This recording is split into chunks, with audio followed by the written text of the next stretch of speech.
and welcome to this episode of UKSG podcast, Knowing Me, Knowing UKSG. So in each episode, we have an informal conversation with someone inspiring from the knowledge community, and we ask them to tell us about their career journey and what has motivated them along the way, as a way of inspiring listeners and helping people with their career progression. So today I'm with Dr. Sam Moore. So Sam is a scholarly communications specialist at Cambridge University Library and the principal investigator of the Morphs project, which is funded by Wellcome Trust, AHRC, and the Research England Development Fund. And as well as all that, he also finds the time to be an affiliated lecturer at Cambridge Digital Humanities and a college research associate at King's College, Cambridge. So welcome, Sam, to today's podcast. We're delighted to have you with us. Thank you very much. Thanks for having me. So the first question is, what does Morphs stand for? And what came first, the acronym or the project title? That's a really good question, actually, because the acronym initially was just MORPH. So it stands for Materializing Open Research Practices in the Humanities. That was what the bid originally was. And I thought, we're gonna be the MORPH project. It sounded really cool. We're gonna be kind of engaging people around open research. And then the funders were really interested in the social sciences too. So we made the sort of HSS at the end. So it became kind of MORPHS, which is a little bit less kind of pleasing on the tongue, but it's still it does represent the fact that we are also serving kind of the social science community as well. So yeah. Oh, that's perfect. Thank you. We do love an acronym in sort of the scholarly communications community, so it wouldn't be a project without one. Okay. Fab, thank you so much. So we'll start off with the first question I'd like to ask is, can you tell me a bit more about your career journey to date? So, we've heard about what you're doing now, but how did you start? How did you get to where you are now? I think we know that career paths they're often quite squiggly, the sideways moves. So it would be great to hear about how you started and how you got to where you are now, please. Yeah, sure. So I guess my career path is probably quite squiggly. I straight after university, I was a musician, a sort of touring musician in a band.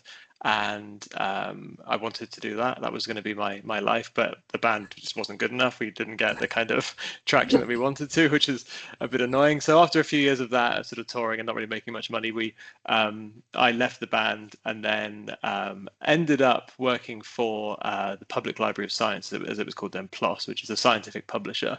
And this is in about kind of 2008, 2009. They were really kind of pioneering this thing called open access publishing. And so my sort of first foray into the sort of publishing world was really at the vanguard of scientific publishing and how they were transforming kind of from subscriptions to open access. And I was kind of really interested in that. I just thought it was kind of cool. But I'm not a scientist. I don't have a scientific background. I'm a trained sort of humanities researcher. And so I always thought, how could we kind of think about that from the perspective of the humanities? How could we kind of engage researchers around open access in the humanities? And so from there, I worked at PLOS for a few years and I kind of learned about publishing there. And then I thought, actually, I want to do a PhD. So I undertook a PhD at King's College in London on open access publishing. And it was around the time when kind of the Finch report was just being released, and the research councils in the UK were mandating open access for the first time. And so I sort of did a PhD that kind of charted that, what's happening here, how are people in the humanities being impacted by this kind of move to open access. And so I had this kind of, again, this sort of strange-ish background of the sort of academic side of things, and then the publishing background. And then from there, all these new projects were kind of taking place, in particular the COPIN project, which is what I kind of worked on initially after my PhD, working as a researcher as part of that, which I'm assuming the listeners are familiar with, but it's, I probably don't have to say too much about it, but they're very interested in open access books and the infrastructures for open access books. So I was sort of a postdoc on that project, learning about kind of books infrastructures and how you can support that, particularly from a governance perspective, how we can ensure that researchers kind of govern the open access book space. And then the pandemic hit, and I had a baby as well at the same time, and I kind of panicked a bit. I was on these kind of postdoc contracts that were temporary, and I thought, well, the university sector is kind of pretty scary right now. Everyone was saying that the universities were kind of were over. I thought I need a permanent job ASAP. I've got a baby. I need to kind of support her, etc. And so I was looking around for roles that would allow me to do the sort of research into open access and scholarly communications at the same time as kind of having that sort of permanence and such. And it was a complete stroke of luck that in my hometown, which is Cambridge, there was a job that came up as the scholarly communication specialist, which is what I've been for the last, I guess, 4 or 5 years now. And so I ended up there, and it was just this sort of a really nice marrying of all of those sort of interests, and it had that kind of permanence as well. So I took this sort of weird, worked for publishers, worked in academia, worked in libraries, and all oriented around open access publishing and open research. So it's sort of, that's kind of a weird, I think quite a weird and unique trajectory, because I have this sort of strange focus on one thing, but just from a variety of different perspectives. That's really interesting to hear, especially about your musical background as well, which I didn't know about. But yeah, sometimes like the right job comes along at the right time. For example, obviously being in Cambridge and needing a permanent role. So that's sometimes it's about luck. Sometimes it's just about being in the right place at the right time, isn't it? Yeah, completely. It was a complete stroke of luck like that. And I was applying for jobs pretty much everywhere in the world. And then it happened to be one that was kind of like 60 miles up the road in London, in Cambridge, and I was living in London at the time, in a kind of a 1-bedroom flat with our baby and a top floor, and it was just like the whole thing was just like completely, it just wasn't what I was expecting kind of fatherhood to be at all. And so I thought, No. let's get out. We just got out as quickly as we could, and yeah, it really, I mean, all these things are kind of like luck has played a massive part in everything I've done. Yeah, I'm not particularly kind of, I don't know, like I'm just not particularly special or anything. It's just the fact that like at the time I joined PLOS, they were making a ton of money through open access, and so I just sort of rode that a little bit. So in terms of sort of career trajectories, yeah, you're absolutely right that luck is like, it's such a massive thing, especially when it's so competitive as well. When you just, yeah, when lots of different people are kind of applying for the same positions, it's a lot of it always has to play luck, has to play a big part. Yeah. So can you tell me a bit more about the work that you do, from either from day to day or week to week? I'm guessing that it's very varied given your multiple sort of roles and job titles. Yeah, so my work is it's kind of, so as a scholarly communication specialist, I think my role is probably quite unique in the UK sector, probably in the world actually, in that what I do is essentially split my time between research and sort of policy-based stuff, really, or things stimulating academic interest in open research and open access. And we take a research-led approach to those issues at Cambridge. And so a lot of what I do is going out to find out what it is researchers feel about kind of these areas, or what's happening in this kind of space. So for example, we did a study of all of the different community-led journals at Cambridge, and we found out that there's this really vibrant ecosystem of scholar-led publishing. They're completely DIY, often student journals or academic journals, and they do it because they love to do it, or they do it because the publishing industry isn't sort of serving them in the way they want to, or all these sorts of things. And so we figured out, like, how do we then support them? And so part of my role then would be, we've got this chunk of research, how can we then sort of spin up a service that might support them? And that led to our kind of Diamond Open Access journals platform that I also manage. So it's sort of, a lot of it is research-led approaches, and then going out to researchers and saying, this is kind of why open access is good, or open research is good. This is how you can engage in it. So it's a sort of a mixture of those two things, really. And in particular, the main thing I'm working on at the moment is the Morphs project, which is taking up the sort of chunk of the bulk of my time, which is about sort of how you stimulate open research practices in the humanities and social sciences. So understanding where it doesn't fit with their research practices, and then trying to work out ways that we might be able to make it fit. And that might mean changing kind of what open research means, and those sorts of things. So it is very varied, and it's quite research led, and then it's also about kind of building capacity for new practices and new projects as well. Well, you sound like very enthused by the Morse project, which is great to hear. So I might have preempted the next question, but Morphs might be your answer. But what excites you most about the work that you do or you're doing at the moment? Yeah, I mean, Morse is probably a good reflection of what really excites me, which is I've always been someone who likes to research things and to see a direct application of that research, or to think about it in a very programmatic way, which is to say, I want to effect change in certain ways. And so the Morse project really is an illustration of that. Is that we are very much interested in kind of how you might engage researchers around these practices, but also seeing kind of where they are engaging in open practices in certain ways. And humanities and social sciences have always had a really difficult relationship with open research because it's just never been framed for them. And so what we try to do then is say, like, how can we frame it for them in a way that doesn't lose sight of kind of what openness is, but just sort of changes it maybe. And so we think that things like transparency probably don't really resonate as well with humanities researchers as something like experimentation or something like that. And so it's just slightly just changing what openness means and changing the sort of the focus of it while still keeping that kind of that edge of sort of what makes openness interesting, which is to say sort of collaboration and sharing and all those sorts of things. And so that's kind of what I really like about my role, is that I get to do that, and I get to tell researchers or try to engage them in this sort of stuff. That's really the hardest thing, is saying to researchers that your practices aren't actually kind of beneficial to kind of academic knowledge creation. They need to change in certain ways. We don't want to force you to do that, but we just want to show you how openness can open up a sort of huge range of practices, really. And so that's what I spend most of my time kind of doing. And sometimes you're sort of bumping up against a brick wall because people's practices are so ingrained. But other times you kind of have these wins, and you think, actually, that really is satisfying when someone starts to, I don't know, publish in a different way, or share their data in a different way, or something like that. So yeah. I think you're right. Openness definitely means different, means different things to different disciplines, doesn't it? And humanities has been sort of notoriously difficult to sort of to open up to all aspects of open research. So that's well, I wish you all luck with the Morse project, and yeah, looking forward to seeing how it develops. So you might have the same answer, but I suppose as you're in the middle of the Morse project, you might not have the same answer. But what's the work achievement that you're most proud of? This could be from like early on in your career, or something you've just done, something that you're really, really proud of and you want to shout about.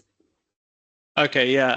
I mean, I could go into sort of full book promotion mode now. I've just published a book a few months ago, which really reflects actually what I think about open access publishing, and how it's developed over the last 10, 15 years. And that book is called Publishing Beyond the Market: Open Access, Care and the Commons. It's published by University of Michigan Press, and it is, of course, open access, so you can download that. It would be very strange if it wasn't, wouldn't it? Yeah.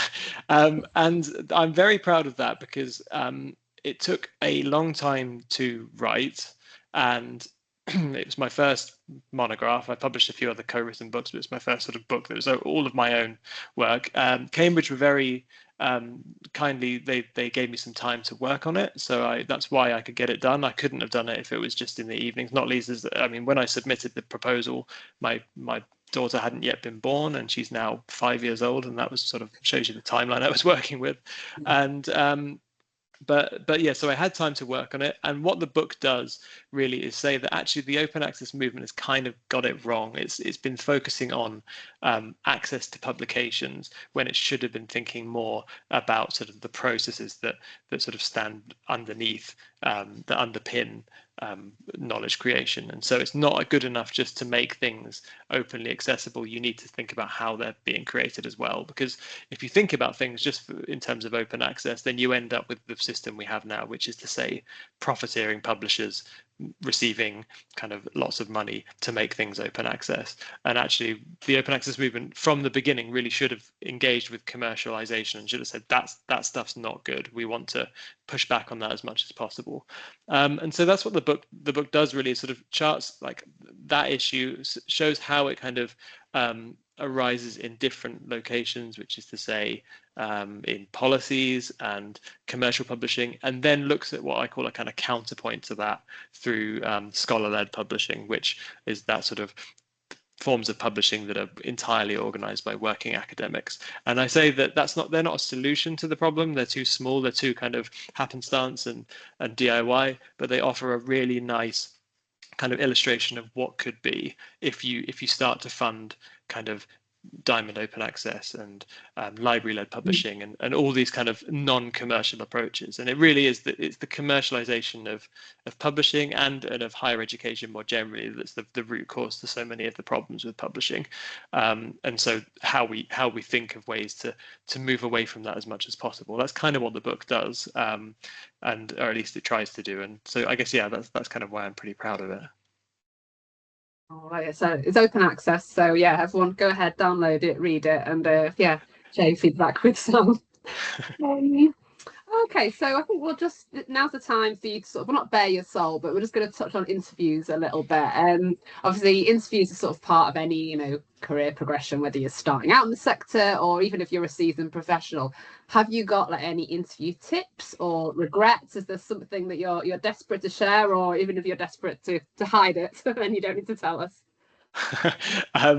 I was absolutely terrible at interviews, like always, just really bad, and I never really worked out why that was. I did tons and tons of ones particularly for academic jobs, and I was always kind of like second place. That was kind of what it was. But essentially, I would just sort of like not prepare in the way that I think I should have done. And so now actually I interview quite a lot for at Cambridge for positions on the other side on the actual panel itself.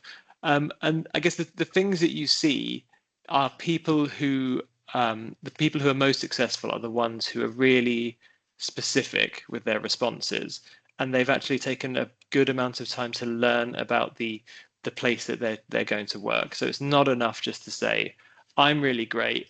This is a good example of why I'm great.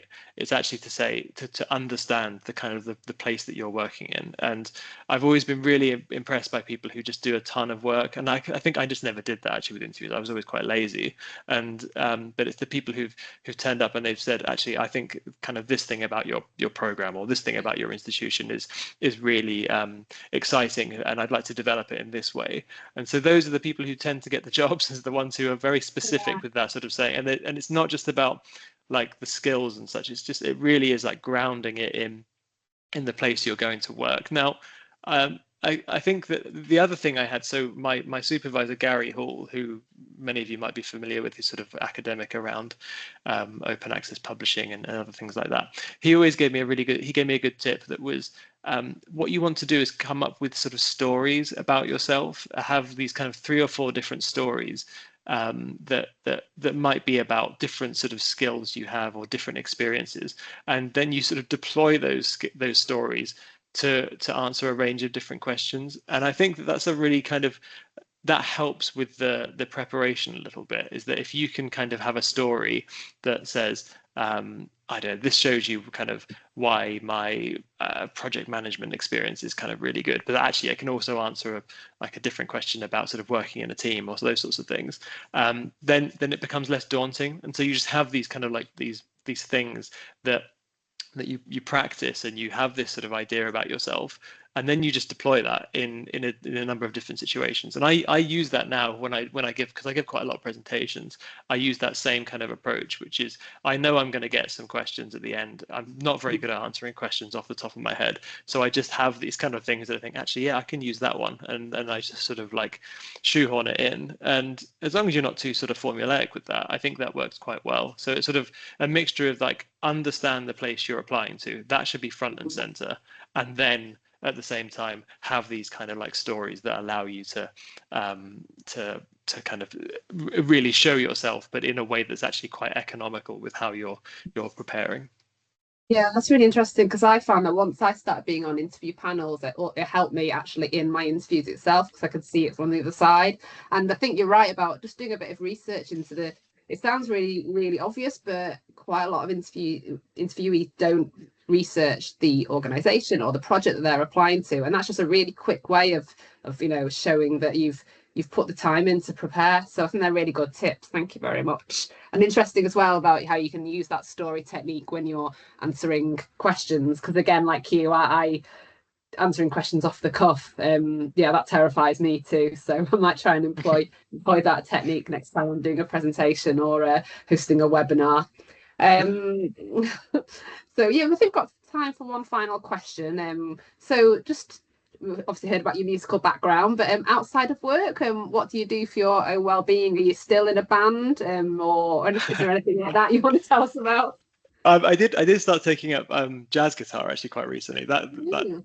Yeah, so which is quite nice. I have this kind of really strange routine now, which I probably shouldn't be admitting to because it's quite embarrassing. But every Friday I go off to my guitar lesson for like an hour and a half, and then I come back and I sort of step home and say hello to everyone at home, and I just make myself a martini, which is like these kind of two really weird things that I've ended up doing. It's like this one drink a week, and I just like I've perfected exactly how I like it, and it's just like I look forward to it all that Friday. I think I'm going to go and play some music, and I get home, and then I'm going to have my cocktail, which is like so I sound like a kind of a I don't know like a 1960s kind of advertising executive or something, but like it's Yeah. that's kind of one of the main ways that I guess I relax in that way. I do run a lot. That was actually going to be my answer to this question, is that I took up running in the sort of my mid 20s, and I've always found that that is really good for my mental health, as obviously as much as my physical health. And I found that when I was doing my PhD and I was really struggling to complete it, the more I kind of ran and had the routine of running, the easier the PhD became, the writing became. And I don't know why that was, but it was just this sort of this rhythm that I got into. So I really like doing that. So I guess I like to run and then I like to drink a martini. It's probably my answer. Well, one of those sounds nice to me.